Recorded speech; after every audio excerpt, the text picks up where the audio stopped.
Asus baru meluncurkan 3 buah produk laptop terbarunya. Nah, saya lagi pegang salah satunya yaitu Asus ZenBook S UX 393. Seri ZenBook S ini memang menyasar kelas yang lebih premium dibandingkan ZenBook biasa. Seberapa bagus sih laptop ini? Seperti biasa, kita bahas desainnya dulu. Sebetulnya ZenBook S ini punya garis desain yang cukup mirip dengan ZenBook lainnya. Bodinya dibalut dengan full metal, menggunakan magnesium dan aluminium alloy. Jadi dia kuat tapi tetap ringan. Ada finishing spoon metal khas ZenBook juga, yang lingkarannya berpusat di logo Asus. Tapi logonya sekarang bukan di tengah ya, di samping kanan, dan ini bikin terlihat unik. Nah, di seri ini yang bikin cakep adalah ada aksen berwarna emas atau red copper yang melingkari sisi samping bodinya. Aksen kecil tapi bikin mewah. Aksen ini juga ada di bagian atas keyboard dan di tombol powernya. Selain itu, yang masih khas dari Asus adalah desain ergoliftnya kalau laptop ini dibuka. Keuntungannya, mengetik jadi lebih nyaman. Terus sirkulasi udara dari laptop juga jadi lebih bagus, karena fan-nya ada di sebelah atas sini. Terus keyboardnya juga masih mirip dengan ZenBook tipe lainnya.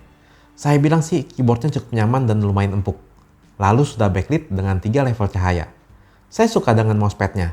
Dia cukup lebar dan support multi gesture. Bahannya juga agak kalah mewah. Sepertinya ini dilapisi dengan bahan kaca. Terasa smooth dan halus juga. Lalu yang spesial juga, dia menggunakan teknologi numpad yang sepertinya sampai saat ini baru ada di laptop Asus saja. Untuk security, laptop ini menggunakan Windows Hello Face Recognition. Saya sih suka dengan metode ini. Tinggal buka laptop dan dia langsung otomatis mendeteksi wajah kita. Sangat convenient sih. Sekarang kita ke bagian yang agak berbeda, yaitu layarnya. Asus ZenBook S memakai desain Nano Edge display, jadi bezelnya tipis. Panelnya memakai IPS dan kualitasnya sangat bagus di mata saya. Color gamutnya juga lebar, karena sudah 100% DCI-P3 dan 133% sRGB. Jadi warnanya tuh terlihat vivid, tapi menurut saya nggak sampai berlebihan. Resolusinya tinggi, yaitu 3,3K atau hampir 4K. Angka yang unik karena laptop ini punya layar dengan rasio 3:2. Ini cukup berbeda dengan kebanyakan laptop pada umumnya. Biasa, laptop yang ada di pasaran itu kebanyakan rasionya 16:9, atau seperti monitor pada umumnya. Nah, kalau 16:9 itu kan formatnya lebar. Biasa cocok dipakai buat nonton. Kalau 3:2 ini agak tinggi, sepertinya cocok dipakai untuk produktivitas. Saya sih suka dengan rasio ini. Menurut saya enak banget kalau dipakai untuk browsing, membaca, dan kerja seperti di aplikasi Office.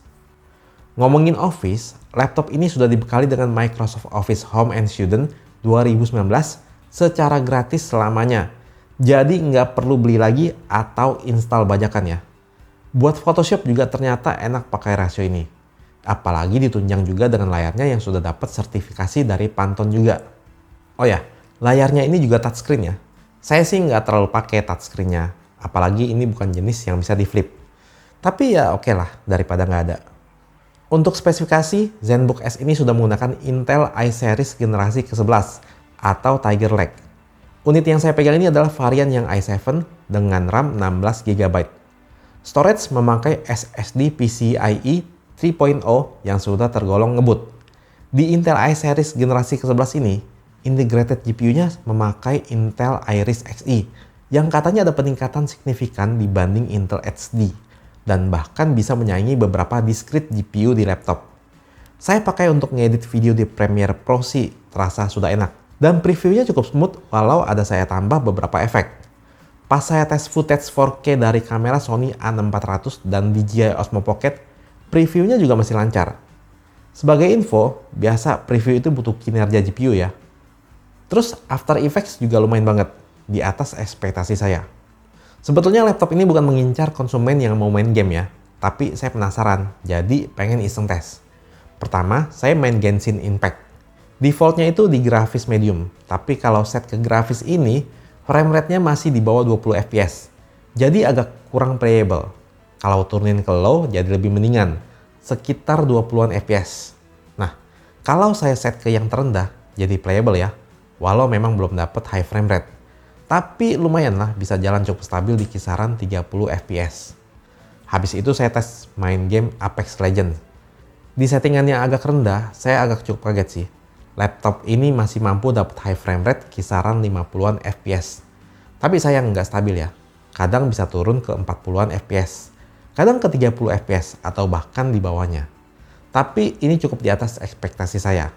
Dan sekali lagi ini karena saya penasaran doang. Soalnya kalau mau buat main game, mending ambil ROG series ya. Untuk port, di sebelah kanan ada sebuah port USB Type A 3.2 dan slot micro SD. Terus di sebelah kiri ada sebuah port HDMI dan 2 buah port USB Type-C yang sudah Thunderbolt 4 atau yang tercepat untuk saat ini. Kalau ada yang bingung di mana port powernya, ya ngecasnya di port Type-C ini. Saya bilang ini enak banget sih, jadi kalau males bawa charger banyak-banyak, kita bisa beli charger 65 watt yang support power delivery dan quick charge. Nah, dengan satu charger itu, kita bisa pakai untuk cas laptop ini dan HP atau tablet kita juga. Oh ya, hampir lupa. Laptop ini juga sudah dapat sertifikat Intel Evo. Kriteria laptop biar bisa dapat sertifikat ini adalah selain powerful, dia harus ringan, tipis, baterai awet, sudah menggunakan Thunderbolt 4 dan Wi-Fi 6. Oke, kesimpulannya Asus ZenBook S ini cocok bagi kalian yang butuh laptop premium untuk mendukung produktivitas. Apalagi sudah dikasih Office secara gratis. Lalu selain mewah, dia juga tipis dan ringan tapi masih powerful. Layarnya punya kualitas yang bagus, jadi cocok juga bagi kalian yang mau pakai untuk foto editing atau bahkan untuk ngedit video di luar studio ya. Terus sebetulnya Intel Iris Xe ini sudah cukup powerful dan bisa menunjang kegiatan video editing. Tapi kalau kalian masih butuh yang lebih powerful, kalian bisa colok eksternal GPU karena laptop ini sudah menggunakan port Thunderbolt 4.0.